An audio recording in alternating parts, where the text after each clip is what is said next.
Hi, my name is Kevin Thomas, W1DED, and this is Q5 Ham Radio. Today I'm back with Contest Crew Europe, Braco E77DX, Sven DJ4MX, Filipe CT1ILT, Dave 9A1UN, Mike SJ2W, and Kris ES7A. This is your CQ Worldwide CW Debrief from a European perspective. This episode is proudly supported by ICOM, building radios that inspire operators to push the boundaries of what's possible. Braco, I've got to start with you at 5J1DX.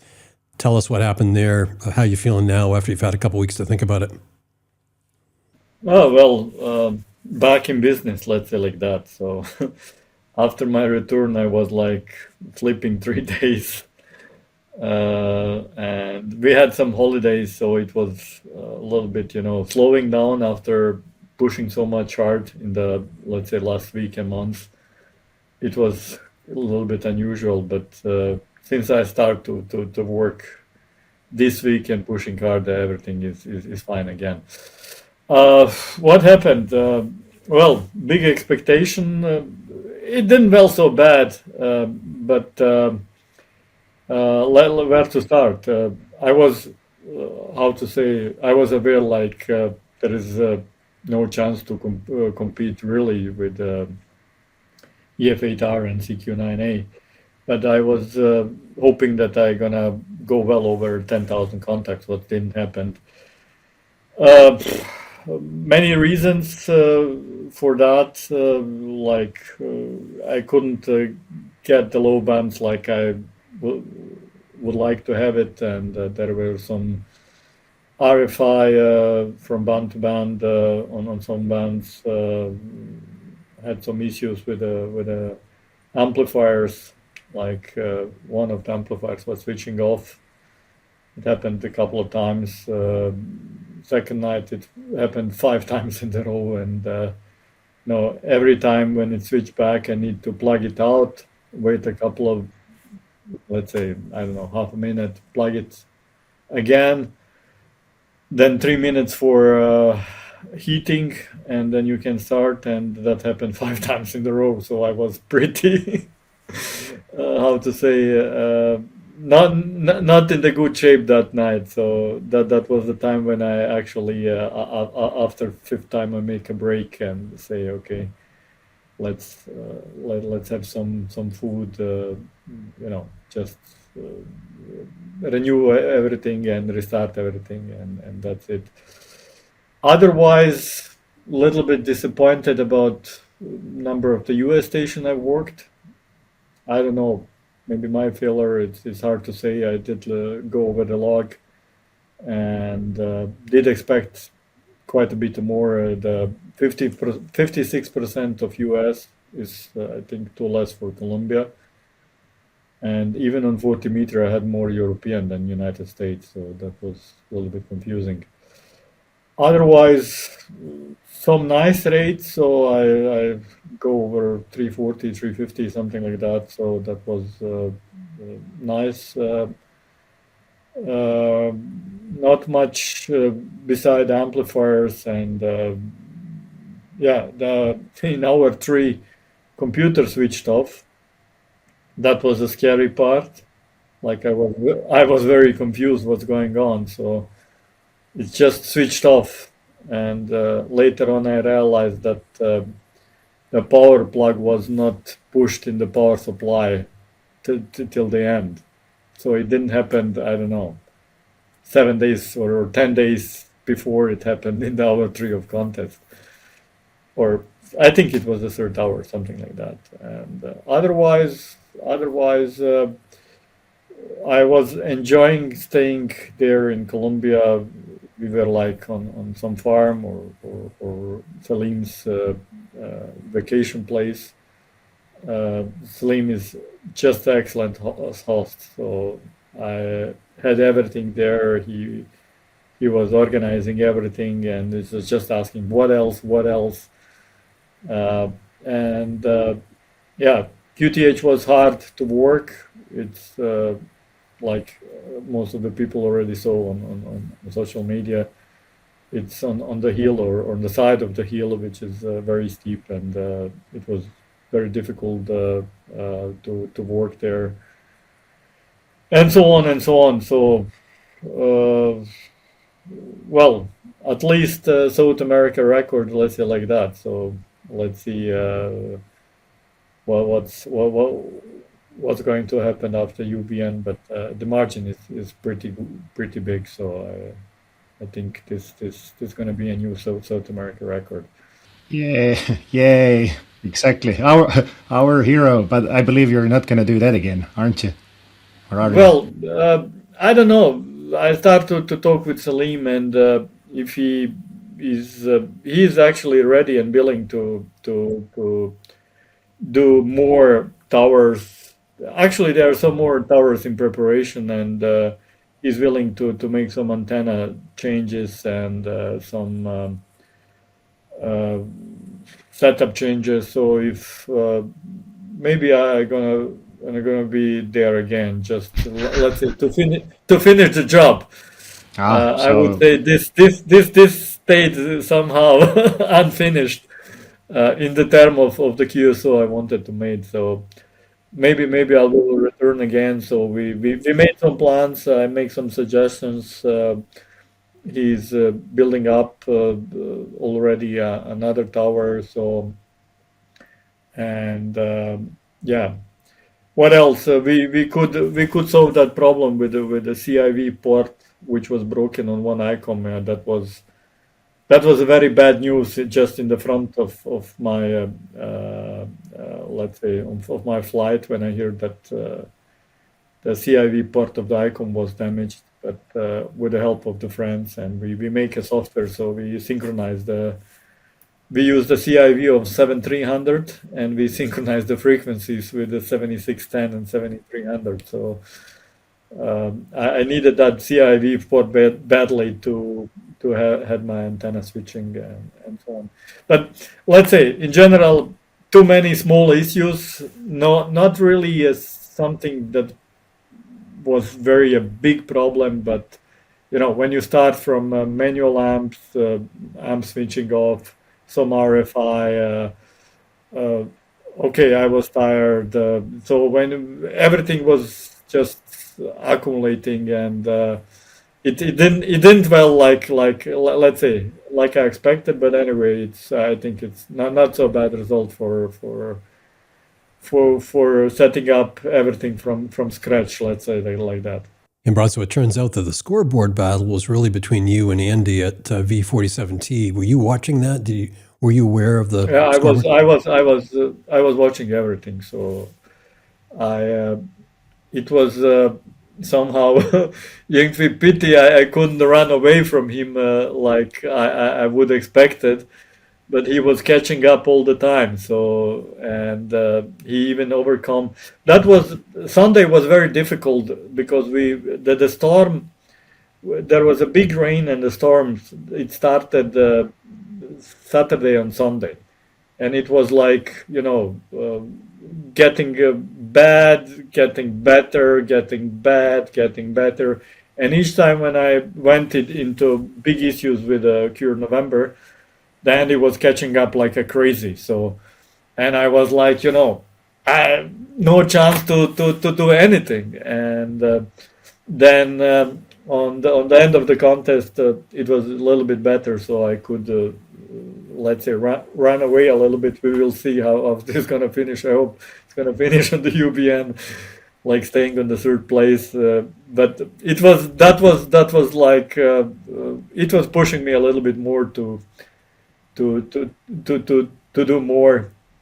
Actually, after first day, I was like, I think 5,800 QSOs, if I'm not wrong, something like that. So it was below expectation, but I was like, okay, maybe if the second day is going to be better, I will finish like over 10. And with every hour during the Sunday, I realized that I'm every hour short of the QSOs, and that was very difficult.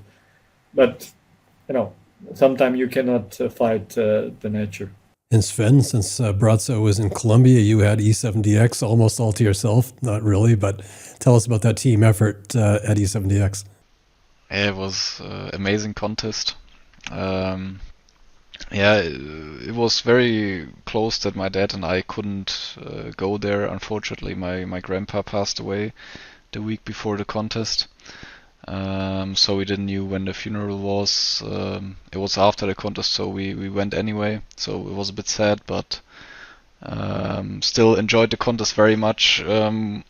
We drove there on Thursday. My dad, Markus DK2CX, and I started here in Munich with the car. It's like 8.5 hours drive to Braco station. No traffic jams at all, which was good. Arrived there, Vlado E70T was already waiting for us. We grabbed some dinner and then, looked at the station, set everything up. Luckily, Braco was already setting up the log and everything, and the old station master, so it was only turn on the amps and turn on the radios and test everything. I tried to like really see if everything works. We only found one problem, so we only had to call Braco once. It was Friday afternoon for us. I think I called you out of the bed. You were still very sleepy. I don't remember anymore. You were still very, very sleepy, and it was a very silly mistake. So the problem was that we had on one of the run radios we had bad RX on. It was only 160, and it was like, I don't know, 12 dB below the other radio, and we were like, how can this be? And then Braco suggested, plug off this cable and do the signal generator there, and in the end it was just a radio setting. So besides of that, everything worked, and the others, so Dragan E77A, Simon DJ4MX Zulu, Philip DK6SP, William F5 SNJ, they all arrived on Friday. So some of them pretty late. So Sometimes I want to do that also, arrive to Friday and ask where is the microphone or where is the key. The problem was, I think they arrived a bit too late. So for the people who were never on the station and arrive, I don't know, like 6 hours before the contest, it's not enough to get to get to know the station properly. So I think that's the reason why our first hours were not so great. So the inbound work could have been a bit better. I think the first hour was 270 or something. And Lima Zulu 5 radio did almost 100 QSOs more than we the first hour, which was like the main competitor together with OM7M before the contest, we thought, but no chance against Lima Zulu 5 radio. They made so much more QSOs the first, I don't know, 6-7 hours, and then we held the distance, but we could never reach them again. It was impossible. But we had a great fight with OM7M. Propagation was, it was okay. High bands closed early after the sunset on both days, but 40 was very good, especially on Sunday evening, where we had the great fight with OM7M in the scoreboard. We were like back and forth all the time. And then I think 6 hours before the contest they went away a bit, and I thought it was like 250,000 points, and I thought it's there now they're gone. But the last 4 hours we managed to overtake them again. Was amazing fight in the live score. So I was watching that also. So in the end it was do I have the numbers here? I think it was 16.8 million, if I'm correct. Yeah, 16.8 million points, 8,100 QSOs multi-single. Yeah. Not bad. I believe Braco was just looking at the live scoreboard and shaking his head. Like, oh my god, what the hell are you doing? You know now that you have to get Braco somewhere else in the world to make the station record. Yeah. Mike, SJ2W, from what I understand, the sky was green in Sweden. That couldn't have been a good sign. No, no. I was out walking the dog like 2.5 hours before the contest, and I was looking up in the sky, and I saw the sky green. It was like, yeah, here we go again. It's not very uncommon, but we still had pretty fun. I mean, it was a rough contest. The first night was really bad. We usually have like polar path at least on 20, where we can run US on 20, but it was so poor that we had to be on 40, and no good US propagations on 40. Hello. But yeah, but so we had a really tough time keeping up with other multi-single teams. So we had like 1.8 something points per QSO, which is really, really bad. And we were very far behind on mults compared to other teams. Luckily, Sunday got a lot better. Like after midday Sunday, it started to be really good. So the end of the contest we had like polar path propagations on 15 and on 20 and even 40 produced some. So but it was a rough contest. And regarding operators showing up late, we had two guys showing up like, I think it was like 15 minutes before the start of the contest. So some have it good. Filipe, CR6K, I know you had a big weekend, so that's telling me that the station rebuild held and everything worked out fine. Well, it was very tiring because usually I don't do the whole 48 hours, but this time I set the goal to 11,500 contacts. So the only way to do it was to do the 48 hours and get those extra between 200 or 250 contacts that were possible during the night. But well, things didn't start as well as I thought they would start, because on 20 meters the conditions were not as expected. Or before the contest, I could hear a lot of very loud US signals. I even worked actually one QSO, but even on the 3-hour video I posted, you can see that the 20-meter band was just frustrating. So I spent like 6 minutes calling CQ with one QSO, and then I ended up going to 80. So the start compared to last year, the start was not good. Last year I started with about 390, and this time I was around 330. So there was quite a big difference. But anyway, the conditions were good. The conditions were better than I was expecting for Asia, because I worked a lot of JAs via long pass. This was pretty amazing. This time I had a very cool tool that you actually can monitor the MUF stations that are close to you. So we have a graphic with we only have two MUF probes next to us, which are in the south of Spain, and one which is in the eastern part of Spain. So I have a graphic that shows the evolution I think it's every 5 or 10 minutes is updates.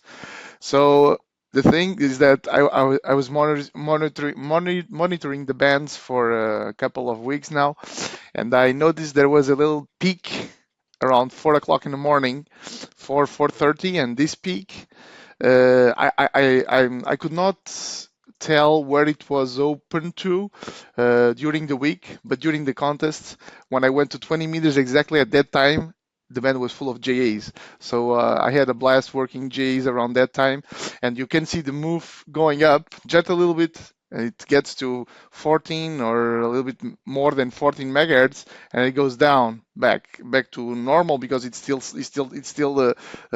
night. So, and then it goes back up very fast, and it opens to 10 meters. But it was very interesting because, propagation wise, I think it's very helpful tool, It was something developed by one of our operators. So it was very interesting to see it matched exactly as what I was expecting. So it was very nice. Contest wise, well, I was expecting just a little bit more, just to get closer to the top 5 guys. But anyway, it was pretty fun, and the magic number 10,000 contacts from Europe is always thrilling to cross. So it's 10,000, 10,400. You are It not was in about. Europe. Just to remember you are not in Europe. Exactly. Yeah. Why not? SSB was not the best, so the one time in 10 years. But anyway, it was kind of fun, and it was nice to see a few other stations that are also present in the live score. Braco station is coming back, so it's always interesting, and it's always nice to have our friend. Echo Alpha 3 Mike, which operates from Echo Fox 6 Tango, is always nice to have him close to us. Actually, at some point, he told me that he was side by side QSO wise, so he was very thrilled about it. But of course, conditions wise, I think it's when the conditions are still closed for us on 10 meters, and he's already working 10, so there is a little bit of QSO number that he can catch up a little bit. But when I go to 10, then I catch him up too. So, but anyway, it was quite interesting. Of course, I was watching the live score. I had a monitor specifically for that, so it was interesting to see evolution of Braco and the other guys. So it was very interesting. So Filipe, as I said, you put a lot of effort into rebuilding your station. First really big single op effort after that. Was there anything that you would tweak in the future, or is everything working 100%? The station worked 100%. There was not a single failure, nothing. Everything worked smoothly. There is a couple of things that actually I spoke with the guy that is helping us with the software, and there is a couple of things I want to change responsive wise, and we are also adding another couple of boxes to increase just a little bit the diversity of a couple of antennas we have. But anyway, everything works smoothly. It's a big difference to what I used to have. Interference wise, unfortunately, I still have the 40-meter antenna that is still the closest. Actually, I have a 4-element close to the house, close to the shack. And this antenna, which is between two tri-banders, is making a little bit of interference on 20 meters. So I tend not to use it a lot. I'm even thinking about changing it to something else. But this time, of course, I have another antenna which is far away, so it helps a lot. And I have another 3 elements wire which works very well to the US. So antenna wise, I was quite happy with the station. Not major. I don't remember anything that did not work. I had 1 or 2 issues with DX log. Script wise, but it was fixed very very quickly, and that's it. Not major issue, just like last year actually. Not too many differences. But there's one thing I actually probably want from you in the future, and it may be one of the subjects for the future, is that the video you uploaded, there was discussion about going 1 keyboard versus 2 keyboards, because I personally also use only 1 keyboard. It makes like much more sense and reduces the error rate. But what I'm most interested is that when I was looking at the screen, you have those several scenarios created there, and one was named alternative CQ. So this is something I would probably like, because I don't think mine is perfection. I did not change anything during the contest. The 2BSIQ script I have since many years actually was it was a request from me to Kris. Braco knows this because at that time we talk a little bit about it. To Kris and NA5K. The script did not change. The script is still the same after about maybe 7 years, more than that. So the script did not change. I'm using exactly the same scenario as I had before, and I don't tend to change it because it works flawlessly. I'm running one pileup. I'm not running two pileups. I'm running a single pileup. It's just a matter of practice and concentration on the pileup, and you just have one keyboard handling the pileup. That's how I'm doing it. The other guys, they are a little bit more physic because they need to go there. And if you don't go there, if you are tired, you are losing one QSO. I don't lose this QSO because I'm concentrated in only one keyboard. So yeah, exactly. I mean, doing 48 hours this chair gymnastics, like back and forth, back and forth. I can feel the back pain. In the beginning is okay, you can do it, but and actually it was a nice remark I had with with the other guys actually from our contest team, is that Dan is funny. I don't know if you guys noticed how Dan operates, but Dan, he has his keyboards that are very close to him, so his hands are actually, it's a good idea because you don't have too much He's moving. typing with But one Kris, hand. It's unbelievable. Yeah. It's unbelievable. But Kris does not operate like this. So there are two keyboards, but different styles of operating. Okay, so it's a very interesting a very interesting team. And for me, ergonomically, I tested both in the beginning, and two keyboards. At some point in the contest, you just lose the concentration. So it's. No, but still, it somewhat like increases or like gives you the risk of mistyping, because like either I don't know if you guys can like type blindfolded or like how fast or how many keystrokes you do per minute, but like even if you like switch the position, then you need to like perfectly place your hands on the other keyboard. This is something you said, something very interesting also, Kris, is regarding the way you type, because it's not just a matter of decoding the calls on your head. Actually, if you don't type fast, it's absolutely senseless that you decode super fast, because if your hands don't follow your brain, you just you're losing time. So it's very interesting what you said, because actually there is a game. I don't know if you guys know, but there is a game which you have to type the words as fast as you can, and you do the fast fingers. Yeah. There's fast. Yeah. Okay. How many keystrokes? I don't remember, but actually it's pretty interesting, because this is the practice I do actually with the before the contest is two practices, is the actually Morse runner or DX-log? Yeah, Yep. the X-log with 2 BSIQ, roofs. Yep. Yeah. And typing. Yep. Because this is the way you have to practice for such kind of contest. And the typing for me is one of the most important, because as I said, if you don't type as fast as your brain is thinking, you're losing time. Yeah, exactly. That's one thing. For example, I know some of the operators use this auto transmission thing. After, like, if you type down 4 digits, then it starts to transmit, and then they will like write down the last, let's say if it's 6-digit call sign, then they start typing the first 4, it goes into transmit, and then they add the last 2.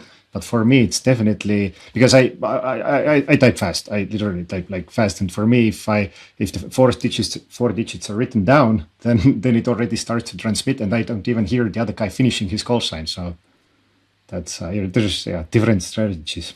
Kris, tell us about ES9C.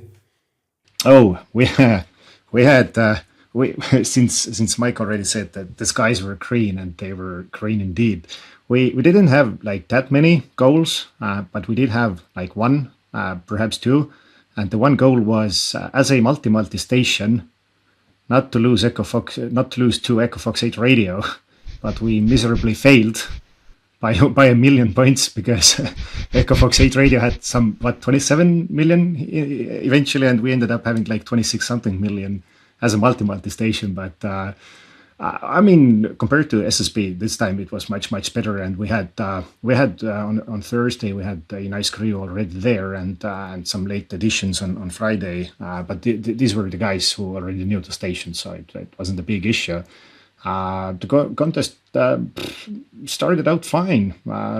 We tried our best. Everything was working. Braco, be noted, I might be sending you one tube to fix. But other than that, it was fine. It was just the propagation, and there was nothing to do. We were since Filipe mentioned that 20 was even from like Portugal, 20 was like useless at the start. It felt the same here, and we also main bands were like 160, 80, and 40, and in-band stations were listening at some point what Tango Kilo Zero Charlie is doing, or like who are they working on 80 meters.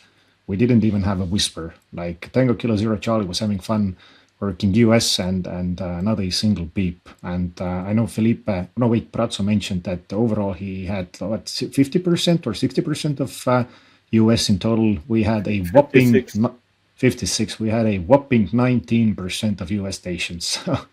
Yeah, well, I was directly south of US. By the way, I looked at the skimmer spots, and I was like scared when I realized that I had only 6,600 skimmer spots during the whole weekend. How many skimmer spots had Hotel Juliet 1 Delta X-ray? I didn't look to that, but the database, yeah, probably. I don't know what was the reason. So, but just in compare, I think Filipe was on 34,000, CQ9A was 39,000, and Dan was like 40,000. So Yeah.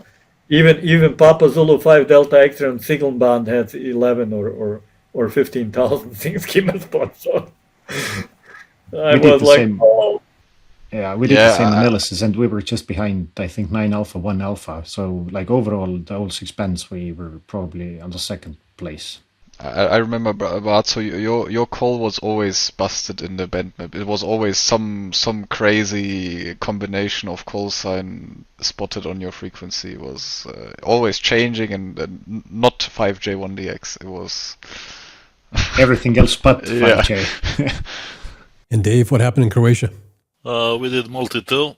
It was a last-minute decision, but it was quite challenging because the station wasn't ready for it, and we ended like setting up everything few minutes, maybe 5 minutes before the contest start. And when I wanted to get the frequency on 40 meters, we noticed that there is something wrong with the main US 3-element Yagi 440. So we already thought what to do, maybe to close down everything and go home, but fortunately we went to 1860 with a run, and S56M went to the tower and found out that there was water leakage in the coax. So we exchanged the coax, and we were at 0105 Zulu. We started on 40 properly, and then it was quite a good contest.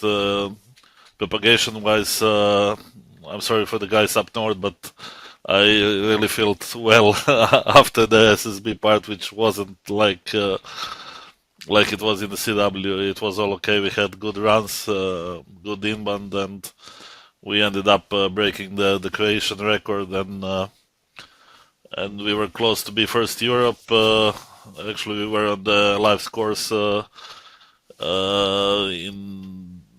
was between us and Echo Delta 1 radio and Charlie Radio 2 mic, but India Radio 4 actually wasn't sending the scores, and they were just a bit ahead.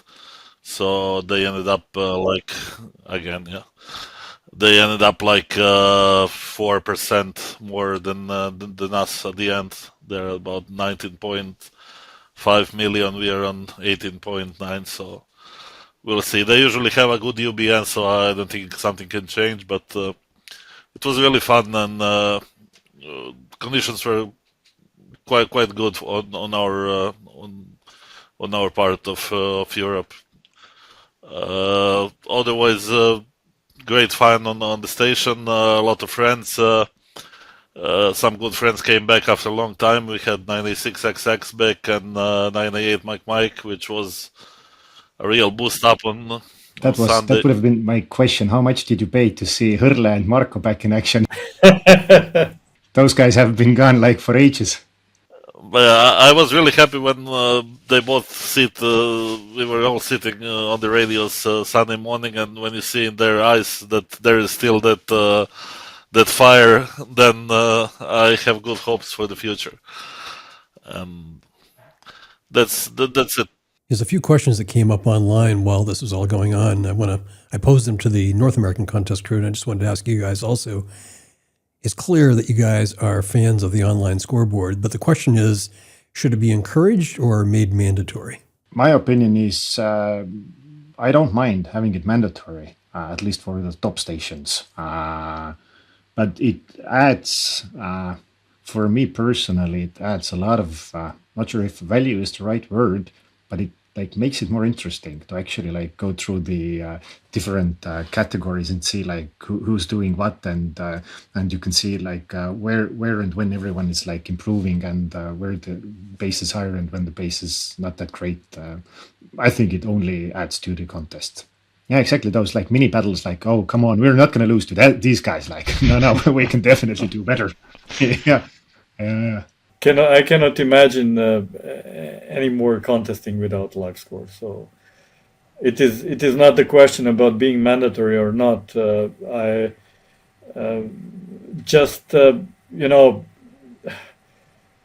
since many years in my comments on 3830, I was like calling TM6M or IO4X or whatsoever, to come to the live score and so on and so on. And I just simply don't understand those people that they are not posting.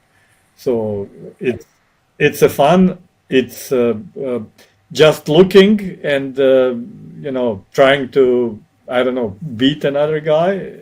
I don't understand it. So it's and there is so much benefit in the community, which is just unbelievable. I cannot imagine how many people are there watching Kris Stan or whatsoever, or SSB, and in one point in SSB I got so many comments after the contest, and that people were watching the score and just was cheering up to get over 27 million or whatsoever. That's actually amazing, and to watch and not to post, it's like, I don't know. But even the question is, why not post? What's the reason for not posting? I asked directly IR4X guys, and simply the answer is, well, we don't do it and we will not do it. But there is no actual reason why. If there is a reason, okay, give me a reason and then we can talk about it. But I don't know. They're afraid about something. They're afraid about something. Okay, what if you made a failure in the log or whatever? I logged, I don't know how many QSOs on the wrong band.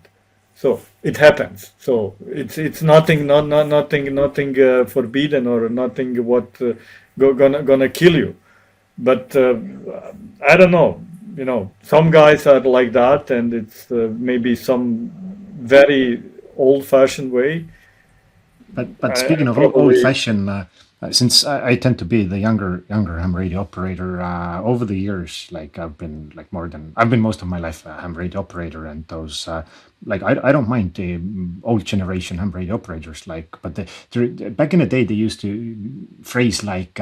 For some things in ham radio or amateur radio, we have the gentleman's agreement, and they always push the word gentleman's agreement. And I'm telling you now, it should be a gentleman's agreement to use live score when you're top operator. You're right.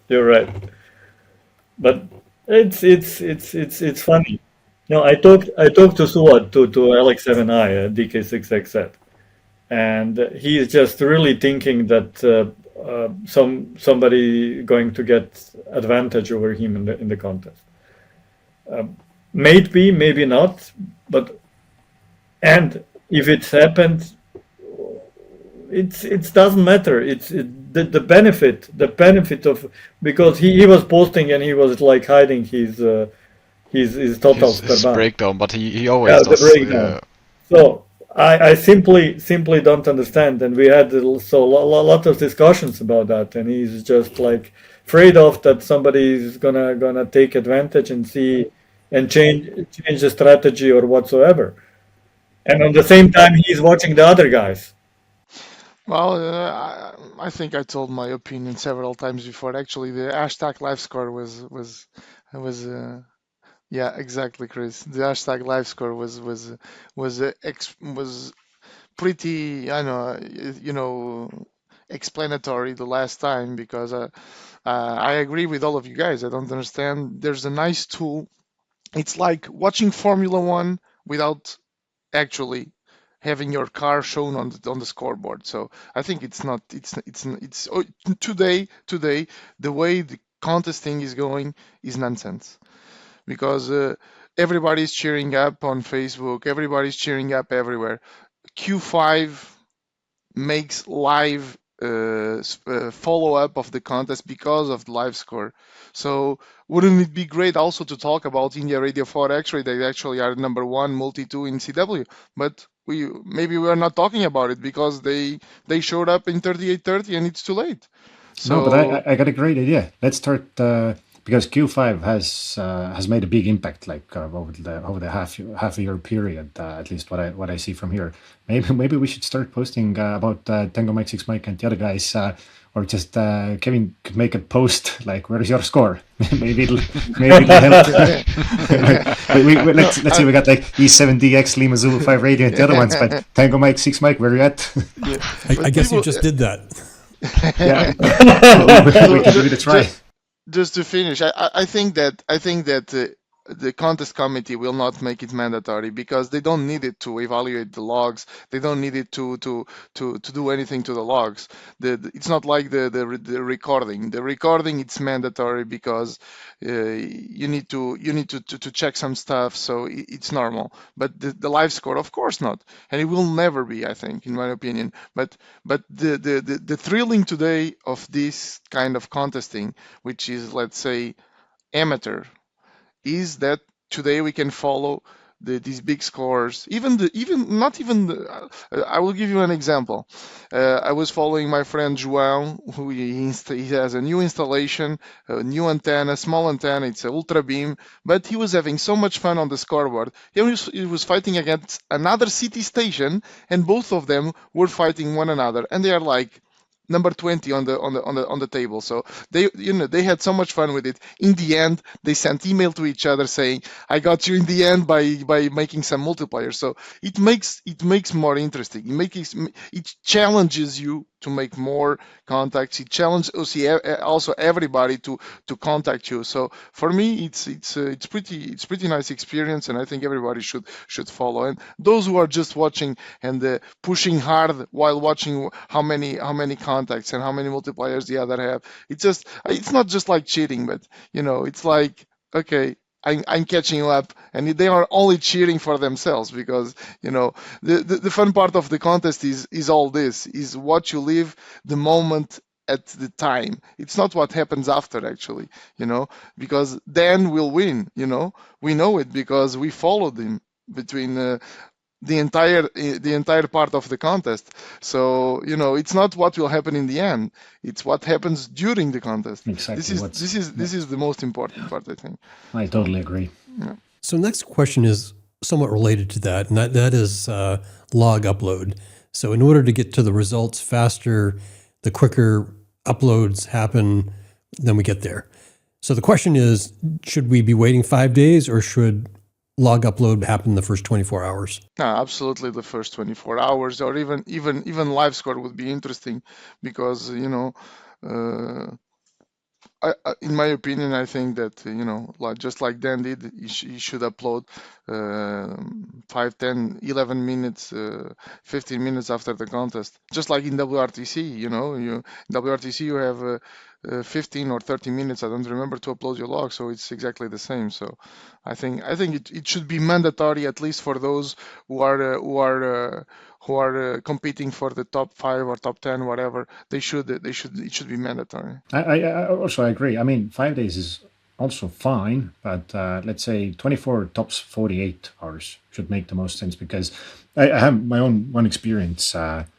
It was some years ago. I ended the contest and I knew I had to leave. and I couldn't go back until like after the 24 hours. So I went back to the station, got the log, because for some odd reason I couldn't log in to the computer remotely. So I needed more than 24 hours. But definitely every contester can do it like within 48 hours, no matter what. Unless of course it's a maybe a super super tropical expedition or something like that, but still. Actually, what it's fun is what happening to those logs that are sent 15 minutes before the deadline. I was watching, I don't remember who I told this, but I was watching actually the deadline. I was anxious to see what time the guys from I think it was RE1A actually and Italy Radio 4 actually what times did they send the log, because as we were competing with each other, I noticed that both logs were sent 30 minutes before deadline, and I was following this up, and I said, what are they doing with the log for 7 days in the week, or for 5 days, and sending just 30 minutes before? Is it 30 minutes before I will remember to send my log? No, it can happen something, but usually it's not that. Yeah, I didn't send my SSB log, for example, on time, so moved to Austria back on Tuesday. Then I had a flooding on Wednesday, so I just simply didn't have a time to send the log. Yeah, but you did not wait 30 minutes before the end, yeah? I ended sending the log on the Friday evening. It's not a joke. What did you do? What did you do? No, but it's okay. You know, what I don't understand. Yeah, just make it mandatory. Send the log in 10 minutes, 15 minutes, 1 hour, and it's a game. The game on, and we will not have such a discussions. That's simply like that. The guys that are waiting the last minutes of the deadline, it's 1 or 2 after midnight in Europe when the deadline is. So that's a big question. Why do you stay up till middle of the night to send the log? No, but they work from Monday to Friday, from 8 to 5. So the other question that, in this case, it probably only applies to Filipe and Braco, but 48 hours. I think this comes up every time there's a big contest. I get messages, either comments and or direct messages. You know, why are we still allowing or requiring 48 hours? Should we shorten the contests? This is the top notch of the contests, every contest. So why not 48 hours? It's for those who, if you want to be in the top, you need to be able to do something to be in the top. So I agree with 48 hours. I agree there should be categories that are accessible to the others who can't do it, for sure, absolutely. Like there is classic, but for me, for example, I would not operate classic because I'm an SO2R guy. Today I cannot operate, only if I'm there for fun, just to make a few contacts. But classic without 2 radios, for me, I would not do it. So maybe, yeah, absolutely.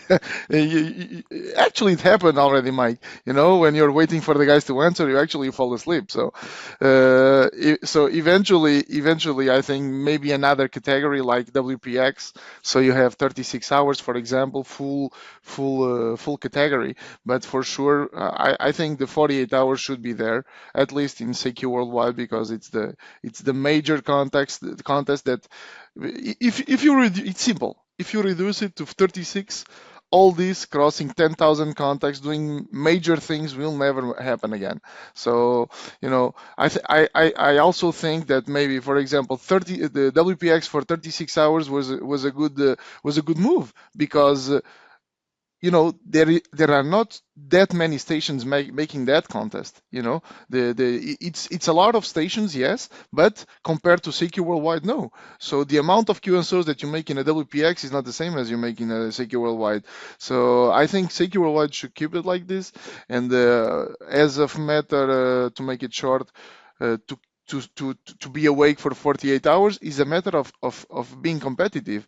It's not I'm just going to show up at midnight at my station and I'm going to operate. No, it's you need to prepare yourself. I'm talking about myself, of course. I prepare myself 1, maybe 2 weeks before. I start to eat less. I do a little bit of sport. Before the contest, I go to sleep as early as I can, so I can be sharp for the 48 hours. Of course, we are not sharp for the 48 hours, but we do our best, and there's a lot of preparation for it. And it's if the guys that don't agree with the 48 hours, I think it's also because maybe the preparation is not the same.